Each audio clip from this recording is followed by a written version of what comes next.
Welcome to Photon Academy. In this session, let us see two important parameters regarding the dimensional analysis. First, let me take up. First one is principle of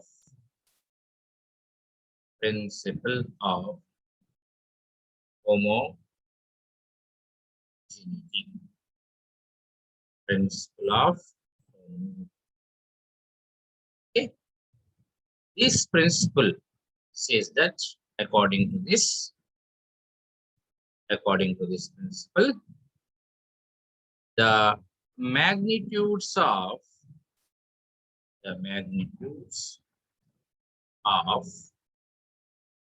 physical quantities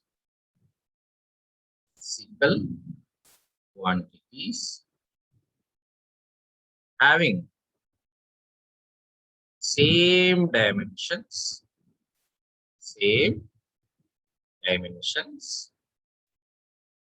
can be added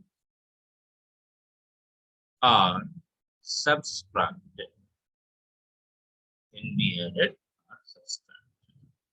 Observe here, this is the same dimensions. Parameters which are having the same dimensions can be added or subtracted. This is fundamental principle of homogeneity. Here, this is the statement. Let us see this with an example. Example here I take is a simple equation. Final velocity is equal to initial velocity plus acceleration into time t. This is the basic equation. Here, in the left hand side, you have the final velocity. This is final velocity having the dimension formula of LT minus 1. Similarly, on the right hand side, you have two terms. One is small u, which is initial velocity having the same dimension formula LT minus 1. The other term is the product of acceleration and time. Acceleration and time. Here, acceleration is having LT minus 2. Time is t. Finally, this becomes LT minus 1. So, in this case, LHS side, you have LT minus 1 dimension. And RHS side, initial velocity is also having LT minus 1. The product of acceleration and time is also having LT minus 1. That means in the above equation, this is having LT minus 1. This is having LT minus 1. Similarly, this term is also having LT minus 1. So, LT minus 1, LT minus 1, okay, having same dimensions, and you can add. Okay, and anyhow, on the left hand side, you have LT. This indicates the principle of. Observe carefully in this case. You cannot add the physical quantity which are having different dimensions each other, or you cannot subtract also. Example, electric current cannot be added to the thermodynamic temperature, since both current and temperature having different dimensions. Here, the principle is valid only when you have similar dimensions. Either you can add or you can subtract. Clear? Let me take up the same principle. I would like to explain with another example. Okay, here I am taking an example. Check the consistency of the equation dimension consistency. I would like to check. I'm giving an equation of mv square is equal to mgh. Okay, here in this case I'm taking the LHS. LHS is of mv square. So this of is a non-dimensional parameter. You do not have any dimensions. So remaining is mass. Mass is having m, and velocity LT minus 1 whole square. So finally this becomes m L square T minus 2. LHS side is m L square T minus 2. Similarly, if I take RHS side, okay, RHS is mgh. M is mass. G stands for acceleration due to gravity, which is having a dimension of LT minus 2. Here, LT minus 2. And the H stands for the height, that is length L. So finally, this becomes mL square T minus 2. So in conclusion, we can say that left-hand side term of mv square, right-hand side term, the mgh, both have the ml square T minus 2, ml square T minus. Hence, we can say that this equation is dimensionally correct equation. It is having a consistency. Clear? So if at all any equation is given, you can easily check the dimensional consistency, provided if you have the LHS terms and RHS terms both have the same dimensions. Clear? Yes. Let me take up the second fundamental thing. Space. Here is the second parameter I would like to take is we can easily derive derivation of equations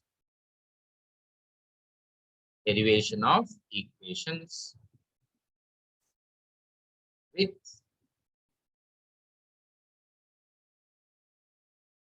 within physical quantities. Okay, physical quantities. Okay, observe here. Let us say that I am taking a simple example of the simple harmonic motion pendulum. This is the support. This is the string.